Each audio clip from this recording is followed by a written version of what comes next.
In this video, I will be building the first field boss encounter in Elden Ring out of LEGO. And then I need to make a character to face him off and see if I can progress further into the game. Now, let's get building. Starting off with our field boss, the Tree Sentinel. These round 2x2 plates will work good for his neck and a connection point for later. Then, moving up, I'll fill out the rest of his helmet, using these 1x2 cheese slopes to simulate his visor. Now, the crest on top of their helm is supposed to simulate the tree that they protect. To mimic that, I'll use this curved plate and cover it with golden leaves. And then I can attach it to the top of his helm.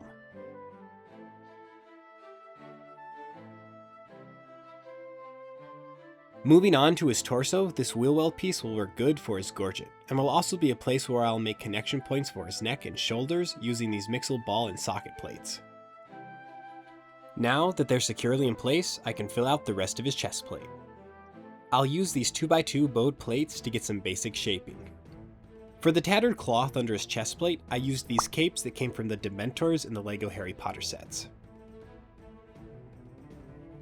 On his back, I'll place these snot bricks upside down for a place for his legs to connect to later, and also a place for the back of his chest plate to connect.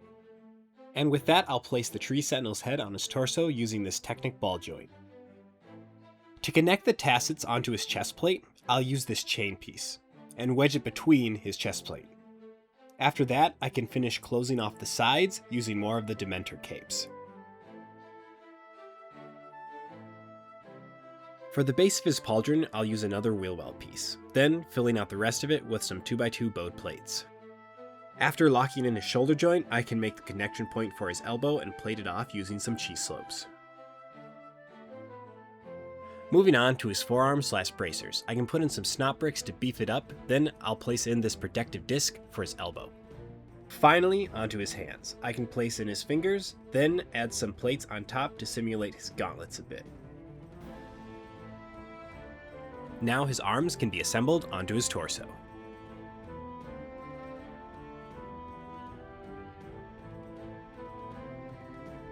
Now, even though he won't be using them very much, we can move on to making his legs. For his upper legs, they can't be very heavily detailed since he needs to be able to bend them to sit on his horse. So for the inside of his legs, I'll use these inverted curved bricks to help him sit.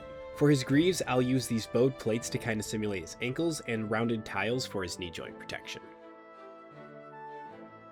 His feet are quite simple, just using lipped plates and a pointed brick to mimic the sabatons over his shoes. And with that, the legs can be attached to his torso.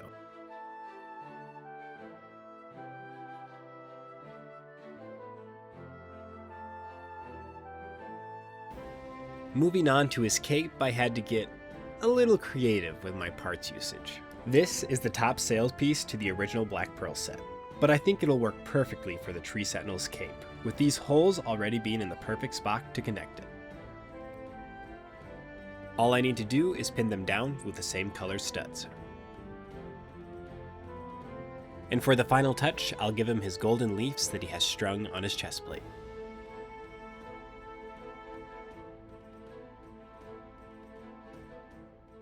But now, he needs his tools of war. Starting with his shield, it needed to be massive, even for him. So I connected all these hinge plates together, and then I made a circle using these 2x3 angled plates. But now I need to fill this hole in the middle.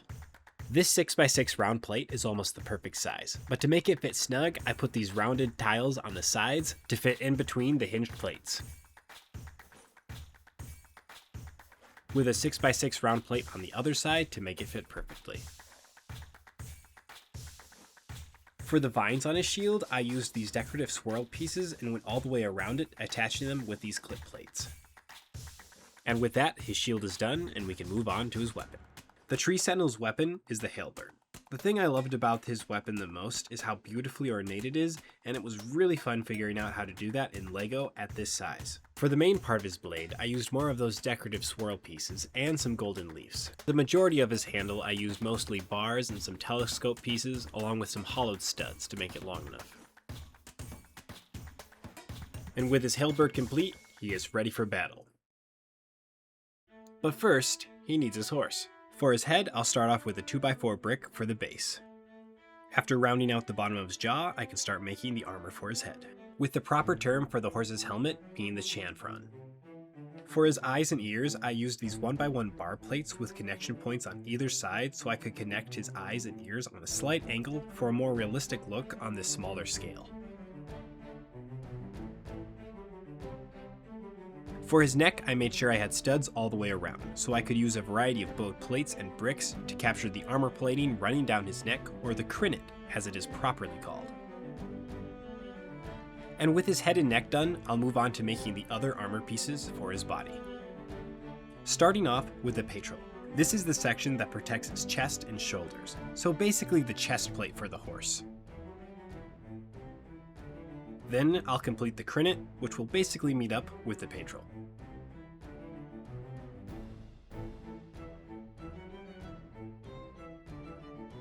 Moving on back, I'll make the crupper, which is the armor plating designed to protect his hindquarters and rump.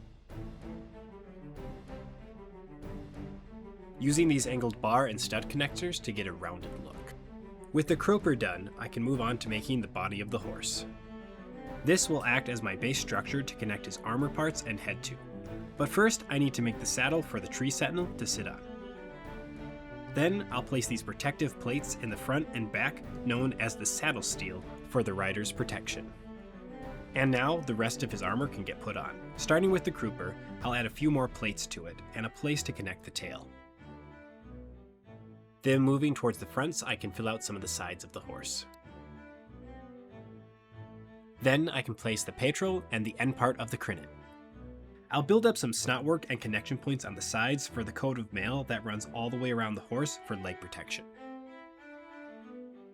For the plate mail, I'll use this spiderweb string piece, and then using these shield-like pieces with a stud and clip piece on them, I'll attach them all the way down the string. Making 4 total. Now I can wrap the plate mail around the horse using the connection points I made earlier.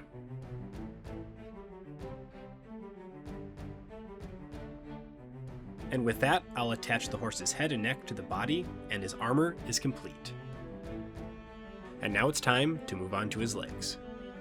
For his hoofs, I want him to have a good grip, so I'll use these small tires and secure them in place over this Technic bushing. For the rest of his legs, I'll leave them quite simple so I can fit them under the armor and still have some good mobility.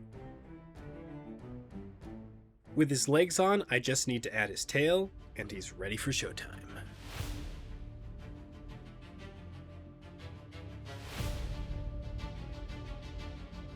But first, I need to make a tarnished to fight him. Enter name. Robert. To make our vagabond named Robert, I need this guy's pants. And for under his chest plate, he'll need some chainmail, so I stole some off this Lionite's archer. But before I connect these together, I need a cloth piece to mimic the gambeson. And since LEGO doesn't make it anymore, I had to go to some extreme measures to get it. And with that sorted, I can connect them together. For his arms, I wanted to give him some chainmail sleeves, and this CMF Wolfpack minifig will do just the trick. And with his under armor done, it's time to give this guy his chest plate and his helmet. I went with these older dark gray pieces since it gives a more well-worn look like you always see in the game. Now for his cape, I know it's supposed to be white, but it's a really dirty white. So instead of committing a LEGO sin, I decided to use this old Fright Knight's cape inside out instead. It gives a nice worn look like I need, and also like it could have been white once upon a time. After that, I can give Robert his face and put on his helmet. But just like in the game, he needs a visor.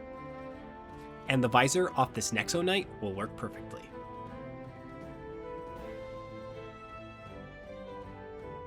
Now he just needs a shield and sword. And just like that, our Vagabond Robert is ready to face the Tree Sentinel.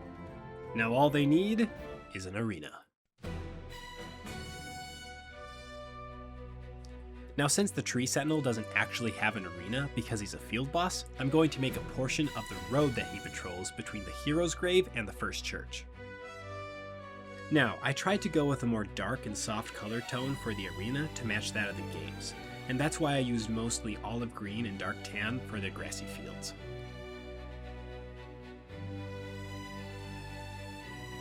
And with that, the arena is set. At the start, I place some Roa fruit bushes. Then, on up those long poles, which are actually crosses, we have some unfortunate spectators. With all the pleasantries out of the way, the arena is set, and it is time for the newly risen tarnished, Robert, to face his foe, the Tree Sentinel, guardian of the Erd Tree.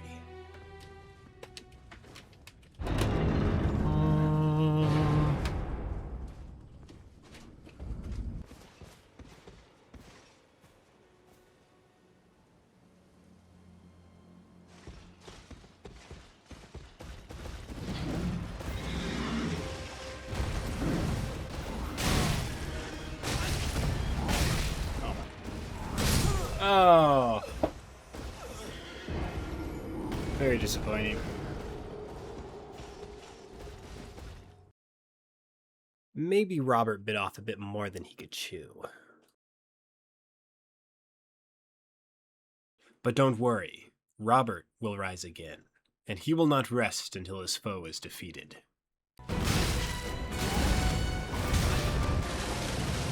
There you are. Oh! Yeah, that, like, hits before it hits. Bummer.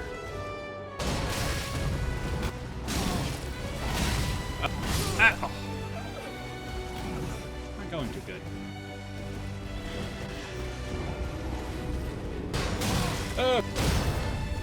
Oh, wow.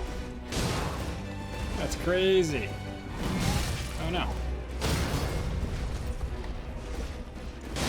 Boom! Yeah.